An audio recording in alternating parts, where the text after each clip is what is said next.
Hi, dear bankers. I hope you all are doing great. I welcome you to EduTap, and this is IE and IFS Deep Dive.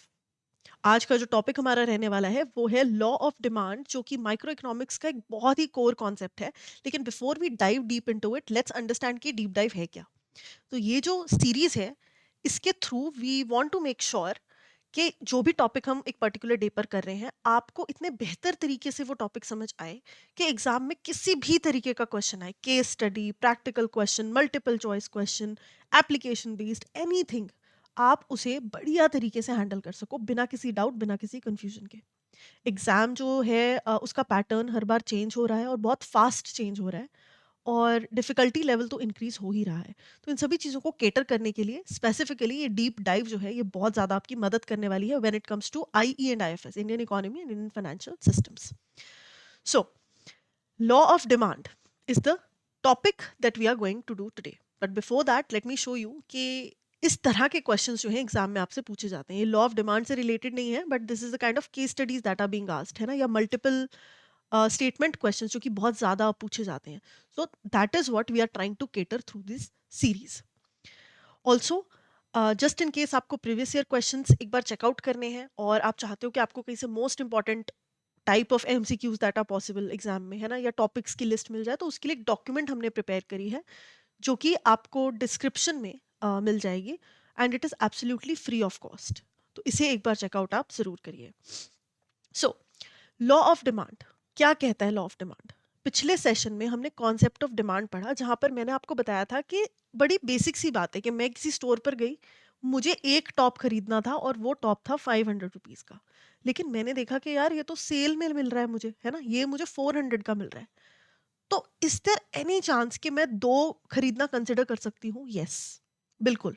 मुझे लग सकता है कि यार ये तो सही है, डिस्काउंट में मिल रहा है, खरीद लेते हैं. या चलो लेट्स से कि मैं ऐसे ही विंडो शॉपिंग कर रही हूँ और मैंने देखा अच्छा ये 500 का टॉप है लेकिन 300 में मिल रहा है. मेरा मन नहीं था अभी तक लेने का, लेकिन जस्ट बिकॉज नीचे आ गया है price, I will make sure कि हाँ ठीक है, खरीद लेते हैं, सस्ते में मिल रहा है. डिमांड थी नहीं, विलिंगनेस टू बाय थी नहीं, बट वो क्रिएट हो गई आफ्टर सीइंग द प्राइस. तो जैसे ही प्राइस उसका नीचे गिरा प्रोडक्ट का, मेरी जो डिमांड थी वो इंक्रीज हो गई. और डिमांड का डेफिनेशन याद है ना, willingness to buy and ability to buy. मतलब मेरी विलिंगनेस भी आ गई और एबिलिटी तो थी ही, ठीक है. तो जब आप किसी चीज को अफोर्ड भी कर सकते हो and you are willing to buy it as well, that creates a demand. तो प्राइस जैसे ही नीचे गिरा, डिमांड एक पर्टिकुलर प्रोडक्ट या सर्विस की बढ़ गई. ऐसे ही अगर प्राइस बढ़ गया, मेरे को पिज्ज़ा खाना पसंद है और मैं हर हफ्ते जो है मेक इट अ पॉइंट कि संडे के दिन मैं पिज्ज़ा खा रही हूँ, फॉर एग्जाम्पल. खाती नहीं हूँ मैं, ठीक है, हेल्दी नहीं होता, बट एनी वे, 1000 रुपीज़ का फॉर एग्जाम्पल बड़ी अच्छी टॉपिंग्स वाला पिज्ज़ा मुझे पसंद है और मैं पूरा मील मंगवा कर अगर खा रही हूँ, और इसका प्राइस इंक्रीज होकर 1200 रुपये हो गया. आप मुझे बताओ, क्या मैं कोशिश नहीं करूंगी कि मैं किसी और जो पिज्ज़ा जॉइंट है उस पर शिफ्ट कर जाऊँ, है ना, या जो और कोई ब्रांड है जो पिज्ज़ा बना रहा है जो कि 1000 के अंडर ही मुझे ये सब मील प्रिपेयर करके दे देता है, मैं उस पर स्विच कर जाऊँ? क्यों? बिकॉज इनके प्राइजेस इंक्रीज हो गए. तो अब मैं मार्केट में सब्सटीट्यूट्स ढूंढने लगूंगी. सो इससे क्या होगा? इससे जो मेरी डिमांड है, the willingness to buy a particular product that is a pizza that costed me 1000, it has fallen down. तो यही लॉ ऑफ डिमांड कहता है, बड़ी सिंपल सी चीज़, कि भाई जैसे जैसे तो प्राइस ऊपर जाएगा किसी चीज़ का, डिमांड जो है वो नीचे चली जाएगी, और जैसे जैसे प्राइस नीचे जाएगा डिमांड ऊपर चली जाएगी. सिर्फ यही है आपका लॉ ऑफ डिमांड. लेकिन इसमें एक चीज़ जो याद रखनी है हमेशा, ठीक है, ये बल्ब बना दिया है, और इसमें जो चीज़ हमेशा याद रखनी है वो ये है कि everything else is same. Everything else मतलब ऑल अदर फैक्टर्स जो हमने पढ़े थे, जैसे कि टेस्ट एंड प्रेफरेंसेस, या फिर हमने पढ़ा था इनकम ऑफ कंज्यूमर्स, या फिर हमने पढ़ा था सब्सटीट्यूट गुड्स एंड आपके कॉम्प्लीमेंट्री गुड्स, है ना, प्राइस ऑफ रिलेटेड गुड्स जो हमने पढ़ा था कि सब्सटीट्यूट गुड्स का अगर प्राइस चेंज होगा या कॉम्प्लीमेंट्री का प्राइस चेंज होगा, इनमें किसी में भी कोई चेंज आए तो लॉ ऑफ डिमांड जो है वो वैलिड नहीं रहेगा, ठीक है. तो वी हैव टू अज्यूम, ये अजम्पशन है लॉ ऑफ डिमांड की, कि ये सभी चीज़ें इक्वल है, सिर्फ प्राइस में चेंज आ रहा है और उसकी वजह से डिमांड इम्पैक्ट हो रही है. इस चीज़ को रिप्रेजेंट करते हैं हम इस डिमांड कर्व से. और ये सारे पॉइंट्स, अगर तो मैं ऊपर की तरफ जा रही हूँ, है ना, इससे क्या पता चलता है कि डिमांड जो है मेरी कॉन्ट्रैक्ट हो रही है, ठीक है.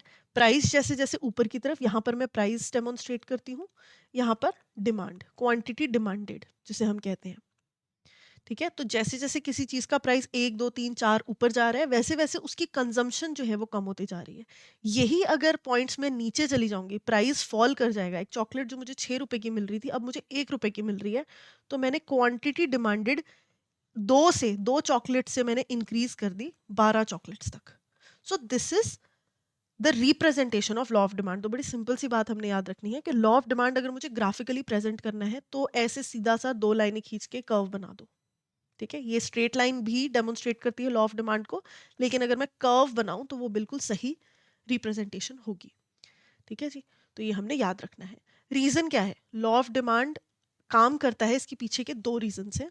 पहला है सब्सटीट्यूशन इफेक्ट, कि जैसे ही मुझे कुछ चीज महंगी लगने लगती है, मेरे प्रोडक्ट का प्राइस इंक्रीज होता है, तो मैं सब्सटीट्यूट्स मार्केट में ढूंढ लेती हूँ जो मुझे उतने ही प्राइस पर मिल रहे हैं। मैं अगर 10 रुपए की कॉफी पीती हूँ और उस कॉफी का प्राइस इंक्रीज होकर हो गया 15 रुपए, तो मैं अब शिफ्ट कर जाऊंगी किसी और कमोडिटी पर या किसी और ब्रांड ऑफ कॉफी पर जो मुझे अभी भी 10 रुपए की मिल रही है, तो इवेंचुअली इस ब्रांड की कॉफी की जो डिमांड है वो कम हो जाएगी। अब प्लीज प्लीज इसको कंफ्यूज मत करना सब्स्टिट्यूट गुड्स के रिलेशन के साथ। वो एक अलग कॉन्सेप्ट था, वो थे अदर फैक्टर्स, जिसमें कि हम ये देख रहे थे कि एक कमोडिटी की डिमांड के ऊपर क्या असर पड़ता है जब उसके सब्स्टिट्यूट गुड्स के प्राइस में चेंज हो। लेकिन यहाँ पर हम वो बात नहीं कर रहे, कमोडिटी हम वही देख रहे हैं, उसका सब्स्टिट्यूट गुड ही देख रहे हैं, लेकिन हम जो बात का कॉन्टेक्स्ट है वो यहाँ पर अलग है। ठीक है, तो यहाँ पर हम सिंपल ये क्वेश्चन पूछ रहे हैं कि भाई लॉ ऑफ डिमांड क्यों काम कर जाता है, क्यों ऐसा होता है कि किसी चीज़ का प्राइस अगर इंक्रीज हो जाए तो उसकी डिमांड खत्म हो जाती है, क्योंकि लोग स्विच कर जाते हैं। यही अगर एक चीज़ का प्राइस कम हो जाए तो उसके आसपास सिमिलर जो गुड्स हैं उनके कंज्यूमर्स भी मेरी तरफ अट्रैक्ट हो जाएंगे, उनके कंज्यूमर्स भी इस कमोडिटी की तरफ अट्रैक्ट हो जाएंगे कि भाई ये तो सस्ते दामों पर मिल रही है, तो इसकी डिमांड जो है वो इवेंचुअली इंक्रीज हो जाएगी, creating a inverse relationship between price and demand. दूसरा होता है इनकम इफेक्ट। इनकम इफेक्ट का नाम आते ही इनकम यानी कि जो मेरी इनकम है, सैलरी, मंथली, वट उसको दिमाग से निकाल देना है, बड़ा सा कांटा लगा देना है और आपके दिमाग में ये वर्ड आना चाहिए, परचेजिंग पावर। ठीक है जी, purchasing power is the word जो कि आपके दिमाग में आना चाहिए जब भी आप इनकम इफेक्ट का नाम सुनो।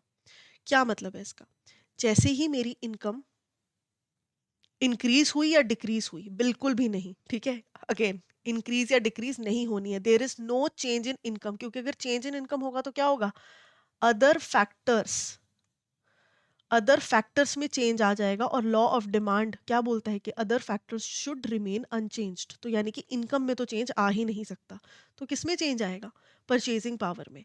इनकम मेरी 1000 रुपए है, अभी भी 1000 रुपए है, ठीक है, 200 रुपए में मैं सामान खरीदती थी अपने घर की ग्रोसरीज फॉर एग्जाम्पल, ठीक है, अब महंगाई बढ़ गई तो ये 200 प्लस 100, ठीक है, 300 रुपए की मेरी ग्रोसरीज आने लग गई। तो मुझे प्लीज एक बात बताओ, क्या अगर मैं 200 रुपए किसी चीज में लगा रही थी, मेरी इनकम तो वही है ना, अभी भी मैं 200 ही अफोर्ड कर सकती हूँ, बाकी 800 में क्या पता मुझे अपनी सेविंग्स करनी हो, घर का रेंट देना हो, जो भी, तो ग्रोसरीज के लिए जो पैसा मैं स्पेयर कर सकती हूँ वो 200 है। तो अगर मैं पहले 200 रुपए में 1 किलो खरीद रही थी चावल फॉर एग्जाम्पल, तो अब क्या मैं वो हाफ केजी पे नहीं आ जाऊंगी, या 3.4 केजीज पे नहीं आ जाऊंगी, 3/4 केजीज या 0.75 KGs. You got the idea, right.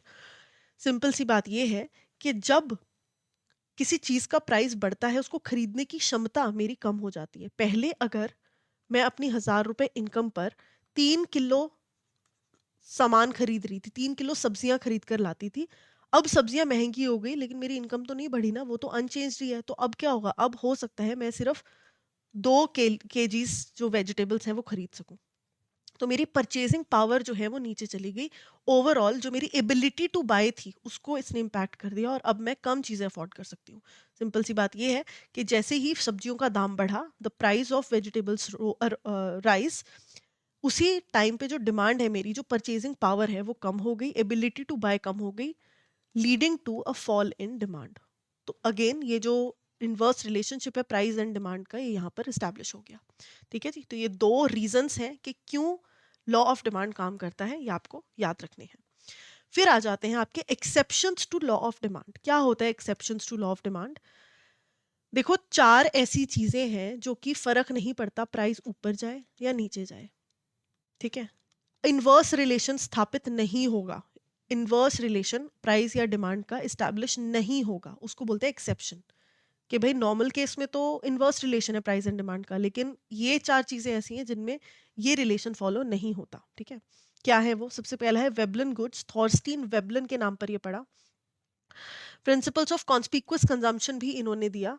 और मतलब क्या है इसका? जो बहुत ही हाई एंड प्रोडक्ट्स होते हैं, स्टेटस सिंबल्स, ठीक है, आर्टिकल्स ऑफ डिस्टिंक्शन भी इनको हम बोल सकते हैं। मेरे पास एम एफ हुसैन की पेंटिंग है घर पे, फॉर एग्जाम्पल, मैं बोलूं कि भाई ये ना वैसे तो 1 करोड़ की है, लेकिन मैं डिस्काउंट पर दे रही हूँ 10 लाख की, do you think people will buy it? नहीं। ये एक आर्टिकल ऑफ डिस्टिंक्शन है, एक स्टेटस सिंबल है, ठीक है, और लग्जरी आइटम है, तो इसमें प्राइस अगर नीचे जाएगा तो ये अपनी वैल्यू लूज करेगा। यही चीज अगर और एंटीक हो जाए और 10 करोड़ की हो जाए, तो हो सकता है कि लोग इसको बोलेंगे नहीं यार ठीक है, 2-3 बायर्स आ जाए कि हाँ we want to buy this.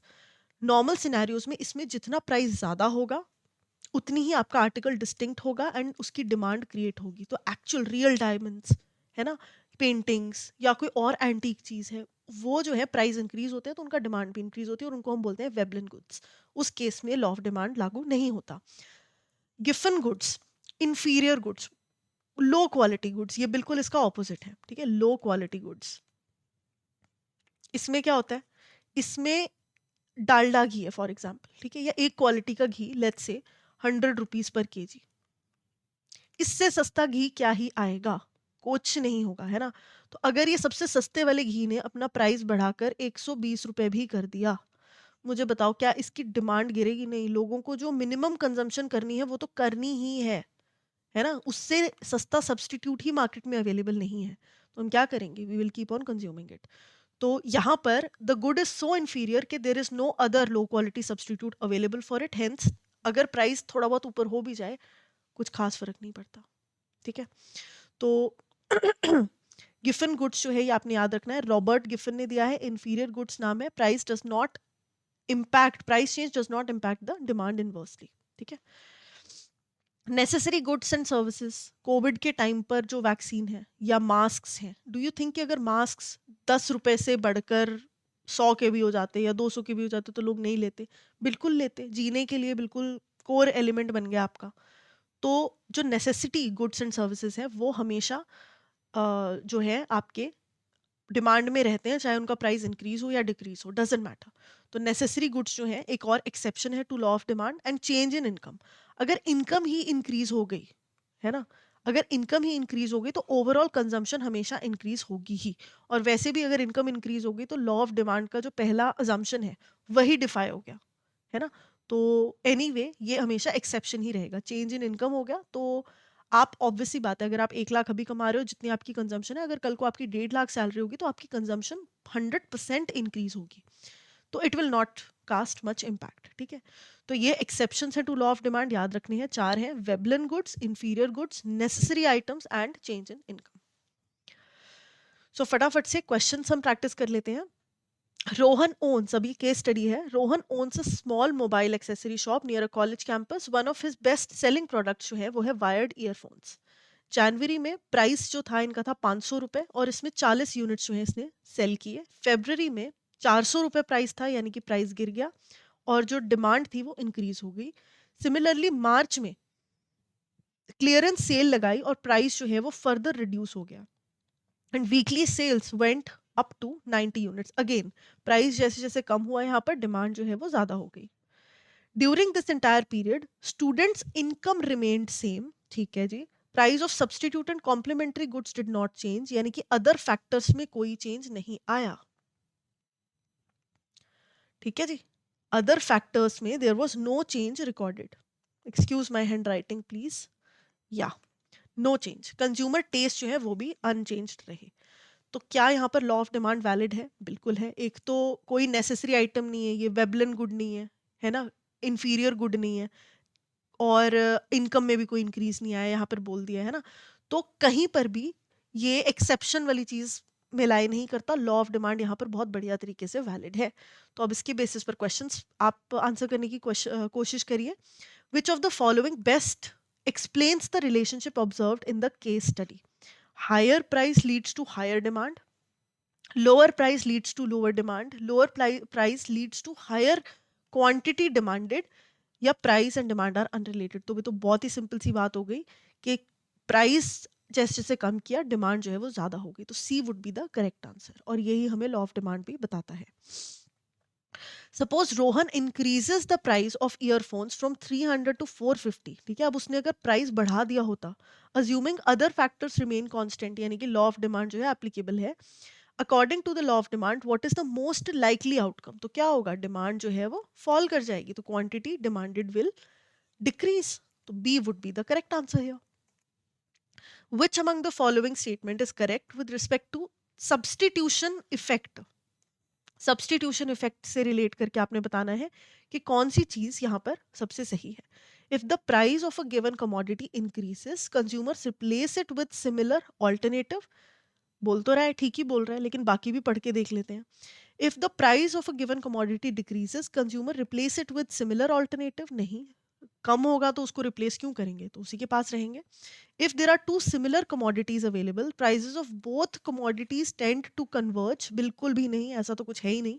If two commodities have different prices, they are not similar and cannot be substituted for each other. Again, this is not true. तो substitute effect क्या कहता है, अगर किसी एक का प्राइस इंक्रीज होगा तो आप चीपर ऑल्टरनेट्स पे स्विच कर जाओगे। तो सिमिलर ऑल्टरनेटिव्स सही है, लेकिन ये लाइन कंप्लीट होती है अगर लिखा होता है यहाँ पर विद लेस प्राइस, ठीक है। वो चीपर, वो ऑल्टरनेटिव, सिमिलर ऑल्टरनेटिव जो कि चीप है, जो कि लेस इन प्राइस है। तो अभी के लिए भी मोस्ट अप्रोप्रिएट जो है वो ये लाइन है, ए आपका ऑप्शन।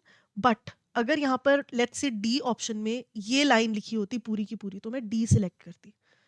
तो एग्जाम में सारे ऑप्शंस को एक बार आपने पढ़ना जरूर है, कुछ भी छोड़ना नहीं है, ठीक है जी। So having said that, let me tell you one more thing.